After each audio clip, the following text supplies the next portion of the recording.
18 जनवरी 2026 सुबह के करीब 7:40 सावर म्यूनिसिपल कम्युनिटी सेंटर के दूसरे फ्लोर जो आमतौर पर खाली रहता था, आज वहां से धुआं उठ रहा था। सिक्योरिटी गार्ड ने जब बाथरूम का दरवाजा जोर से धक्का देकर खोला तो अंदर का मंजर देखकर उसके हाथ कांप गए। फ्लोर पर दो जली हुई लाशें पड़ी हुई थी और वो इतनी बुरी तरह से जल चुकी थी कि उनकी पहचान करना मुश्किल हो गया था। पुलिस ने फौरन एरिया को सील किया और फॉरेंसिक टीम बुलाई गई और जब इन्वेस्टिगेशन आगे बढ़ी तो पता चला उनमें से एक लाश उस 25 साल की लड़की की थी जिसने सिर्फ 2 दिन पहले इसी आदमी को अपना भाई बताया था। मगर सच कुछ और था और ये कहानी सिर्फ 2 कत्ल की नहीं थी, ये सावर के उस सीरियल किलर की कहानी थी जो पुलिस को चैलेंज कर रहा था। लेकिन सवाल ये है कि ये सब कुछ शुरू कैसे हुआ।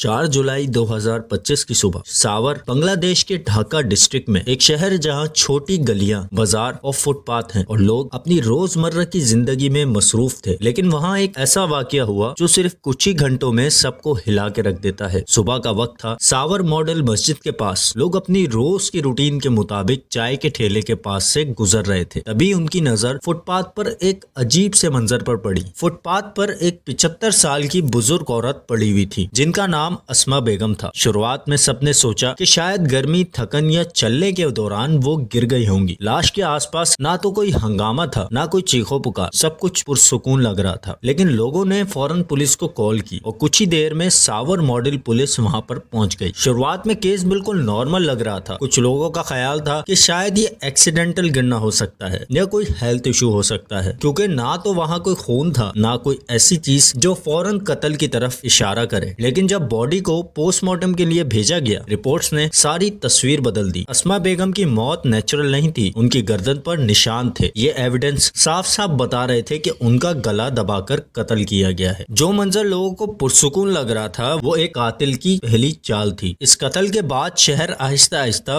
फिर से अपनी नॉर्मल रूटीन में लौट आया। लोग इस वाकये को भूलने लगे और सब कुछ आहिस्ता आहिस्ता नॉर्मल हो गया। लेकिन 29 अगस्त 2025 को सावर म्यूनिसिपल कम्युनिटी सेंटर में एक खबर फिर से सामने आई। इस खबर ने सबको फिर से हिलाकर रख दिया। ये बिल्डिंग काफी अरसे से वीरान थी। उस दिन वहां से गुजरने वालों को एक तेज बदबू महसूस हुई। पहले लोगों ने इस बदबू को इग्नोर किया, लेकिन जब ये बदबू बर्दाश्त से बाहर हो गई तो लोगों ने पुलिस को इन्फॉर्म कर दिया। जब पुलिस ने बिल्डिंग के अंदर आके सर्चिंग की तो उन्हें इस बिल्डिंग के अंदर से एक 30 साल के आदमी की लाश मिली जो काफी हद तक डिकम्पोज हो चुकी थी और बॉडी की पहचान ना हो सकी। ये म्यूनिसिपल कम्युनिटी सेंटर किसी सुनसान जंगल में नहीं था। ये जगह सावर मॉडल पुलिस स्टेशन के बहुत करीब, इसके आसपास एक मिलिट्री कैंप भी बना हुआ, एक सरकारी कॉलेज और सावर प्रेस क्लब भी इससे ज्यादा दूर नहीं था। इतनी सेंट्रल लोकेशन होने के बावजूद भी ये बिल्डिंग शहर की निगरानी से बाहर थी। टूटी हुई खिड़कियां, अंधेरा और इस बिल्डिंग के अंदर जाने की हिम्मत ही कोई नहीं करता था। पुलिस ने मामला दर्ज किए, लेकिन पुलिस के हाथ कोई ठोस सबूत नहीं लगा और फिर इस वाकये के 1.5 महीने बाद 11 अक्टूबर 2025 को इसी बिल्डिंग से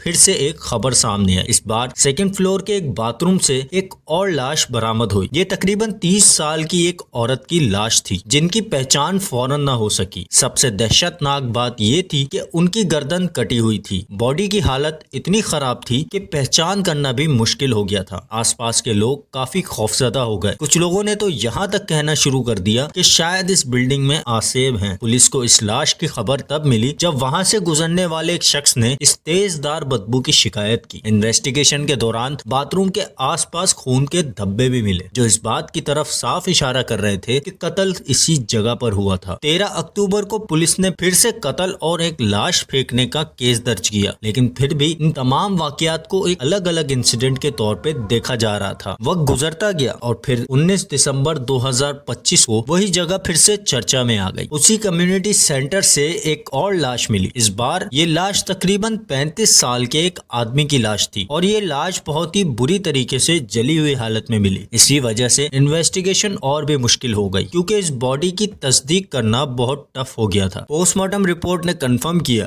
कि ये भी एक कत्ल था। कुछ केसेस में लाश की पोजीशन और हालत से अंदाजा हुआ कि विक्टिम को कंट्रोल करके मारा गया था। लोकेशन फिर वही आइसोलेटेड बिल्डिंग थी। कोई क्लियर रॉबरी का साइन नहीं था, कोई लाउड स्ट्रगल का एविडेंस नहीं मिला। सब कुछ एक ही बात की तरफ इशारा कर रहा था, ये रैंडम नहीं था, ये साइलेंट, कैलकुलेटेड और प्लान मर्डर था। और अब पुलिस को एहसास होने लगा था कि सावर में कोई तो एक ऐसा शख्स मौजूद है जो हर दफा एक ही जगह को अपना शिकार बना रहा था। दोस्तों, इसी कहानी का सबसे दर्दनाक मोड़ शुरू हुआ उत्तरा इलाके से। तानिया अख्तर 25 साल की ऑटिस्टिक और दिमागी तौर पर कमजोर लड़की अचानक गायब हो गई। तानिया की फैमिली उसे हर जगह ढूंढ रही थी, लेकिन सवाल ये था कि तानिया उत्तरा से सावर तक कैसे पहुंची। पुलिस इन्वेस्टिगेशन के दौरान बाद में पता चला कि साबूज रात के वक्त हाईवे और फुट ओवर ब्रिज के नीचे छुपा रहता था। उसकी नजर हमेशा ऐसी औरतों पर रहती थी जो अकेली हों या दिमागी तौर पर कमजोर हों। माना जाता है कि तानिया रास्ता भटक चुकी थी, थकी हुई, डरी हुई और अकेली, और फिर उसी हालत में साबूज ने उसे हाईवे के पास देखा। उसने तानिया की कमजोरी को समझा और आहिस्ता आहिस्ता उस पर भरोसा बनाया। शायद उसने तानिया को खाना खिलाने का वादा किया, या शायद उसे रहने की जगह दिखाई, या बस ये कहा कि वो उसे सही सलामत उसके घर तक पहुंचा देगा। मासूम तानिया को लगा कि उसे इस आदमी से मदद मिल जाएगी। उसे क्या पता था कि वो सेफ जगह पर नहीं थी, बल्कि एक खामोश जाल की तरफ ले जाई जा रही। और फिर वो वक्त आया जहां कहानी एक अलग मोड़ पर आ जाती है। इंसिडेंट से ठीक 2 दिन पहले 16 जनवरी 2026 को रूटीन पेट्रोल के दौरान पुलिस उस बिल्डिंग पर पहुंच गई। उस बिल्डिंग के अंदर साबूज और तानिया दोनों मौजूद थे और ये वक्त तानिया का वहां से निकलने का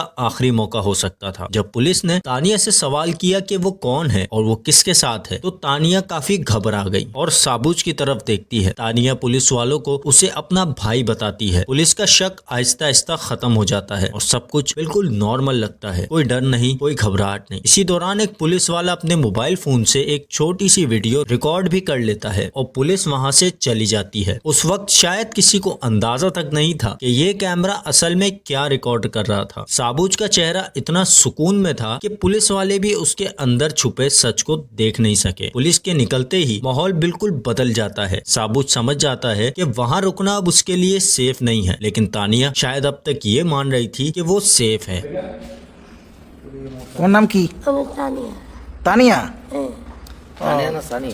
তানিয়া আমার নাম। কোথায় বাড়ি? সানি? হ্যাঁ, বাড়ি কোথায়? শেরপুর। হ্যাঁ? শেরপুর। কোন দেশে? আমাকে তো শেরপুর। শিয়াপুর? শেরপুর। এখানে খাইয়ে দেয়। কতদিন যাবত থাকো? 3 দিন খাইয়ে দেয়, ঘুমায়। और फिर वो वक्त आया जिसने सब कुछ बदल कर रख दिया। 18 जनवरी 2026 सावर के म्युनिसिपल कम्युनिटी सेंटर के दूसरे फ्लोर के बाथरूम से 2 जली हुई लाशें बरामद होती हैं। एक का अंदाजा लगाया गया कि वो तकरीबन 13 साल की बच्ची की थी और दूसरी एक 25 साल के जवान मर्द की। दोनों बॉडीज बहुत ही बुरी तरह से जली हुई हालत में मिली। ये मंजर साफ इस बात की तरफ इशारा कर रहा था कि कातिल ने एविडेंस मिटाने की पूरी कोशिश की है। पुलिस को इस वाकये की खबर एक फोन कॉल से मिली। कॉलर ने बताया कि बिल्डिंग के अंदर से जलने की काफी बदबू आ रही है। जब इन्वेस्टिगेशन शुरू हुई तो पता चला कि आग माचिस से लगाई गई थी। बॉडीज इतनी बुरी तरह से जली हुई थी कि इनकी पहचान करना काफी मुश्किल हो गया था। और फिर उसी वक्त इसी बिल्डिंग के दूसरे फ्लोर के एक कमरे से एक ब्लैंकेट के अंदर लिपटी हुई तीसरी लाश भी मिलती है। ये लाश 25 साल की तानिया अख्तर की थी। ये वही लड़की थी जिसने साबूज को अपना भाई बताया था। अब पुलिस को अंदाजा हो गया था कि ये अलग अलग वाकये नहीं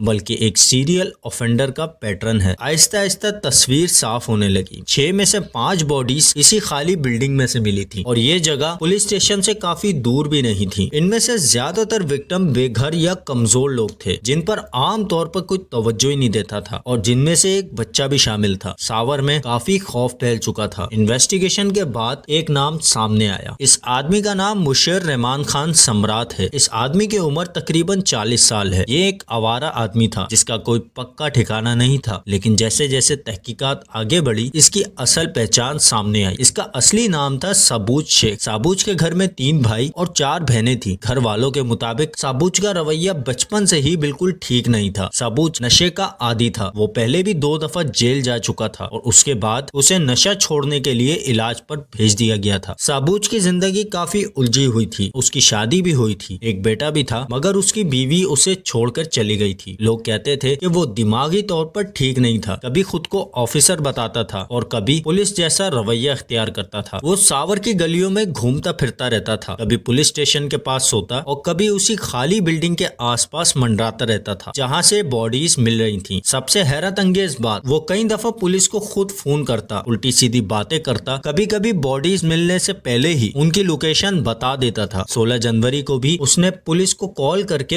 इशारा दिया था, लेकिन पुलिस उसकी बात मजाक समझकर नजरअंदाज कर देती है। दिसंबर 2025 के बाद जब लगातार लाशें मिलने लगी तो अथॉरिटीज हरकत में आ गई। बिल्डिंग की साफ सफाई करवाई गई और यहाँ पे लाइट लगवाई गई और पहली बार इस बिल्डिंग के अंदर सीसीटीवी कैमरास इंस्टॉल किए गए। जनवरी 2026 के शुरू में कैमरास फुली काम कर रहे थे और फिर 18 जनवरी की फुटेज ने सब कुछ बदल कर रख दिया। इस बिल्डिंग के सीसीटीवी कैमरा में साबूज नजर आता है जो कि अपने कंधे पर एक बॉडी उठाए हुए जा रहा था। इस फुटेज के बाद पुलिस ने साबूज को ढूंढने के लिए जगह जगह रेड भी की और आखिरकार उसे गिरफ्तार कर लिया गया और अगले दिन उसने कोर्ट में इकरार किया कि वो 6 मर्डर उसने ही किए हैं। उस पर कत्ल और एविडेंस मिटाने के इल्जाम लगाए गए। हर विक्टिम के लिए अलग अलग केस दर्ज हुए। अपने कन्फेशन में साबूज ने अजीब बातें बताई। कभी कहता कि उसे कुछ औरतों से नफरत थी तो कभी कहता कि वो गलत लोगों को सजा दे रहा था, लेकिन पुलिस के मुताबिक वो एक साइकोपैथिक किलर था जो खास तौर पर बेघर और कमजोर लोगों को अपना निशाना बना रहा था। उसका तरीका बहुत ही बेरहम था, कभी मफलर से गला घोटता, कभी हाथ पैर बांध देता और आखिर में माचिस से बॉडीज जलाकर सबूत मिटाने की कोशिश करता। सावर कम्युनिटी सेंटर की सुनसान इमारत उसके लिए परफेक्ट जगह बन चुकी थी। शुरू में इन मौतों को अलग अलग वाकयात समझा गया, कुछ को नेचुरल डेथ करार दे दिया गया, लेकिन जब पैटर्न सामने आया तब तक काफी देर हो चुकी थी। 19 जनवरी 2026 को प्रेस ब्रीफिंग में पुलिस ने तस्दीक की कि सावर शहर एक सीरियल किलर का सामना कर रहा था और सबसे खौफनाक बात ये थी कि किलर पुलिस के सामने घूमता रहा, उनको फोन करता रहा, उनको क्लूज देता रहा और किसी ने उसे सीरियस ही नहीं लिया। दोस्तों, साबूज शेख, जिसे मीडिया ने साइको सम्राट भी कहा, 18 जनवरी 2025 को उसे अरेस्ट किया गया और उसने कोर्ट में 6 मर्डर्स का इकरार भी किया। उस इन्वेस्टिगेशन और कन्फेशन के बाद उसे कोर्ट ने जेल भेज दिया और तब से वो बांग्लादेश की जेल में कैद है। अभी तक पुलिस और कोर्ट ने उसके खिलाफ कोई फाइनल सेंटेंस पब्लिक नहीं किया, ना ही अब तक उसे कोई फांसी की सजा सुनाई गई और ना ही उसे उम्र कैद की कोई सजा सुनाई गई। केस अभी भी लीगल प्रोसेस के स्टेज पर है और जब कोर्ट का फैसला आएगा तभी साबूज शेख को सजा दी जाएगी।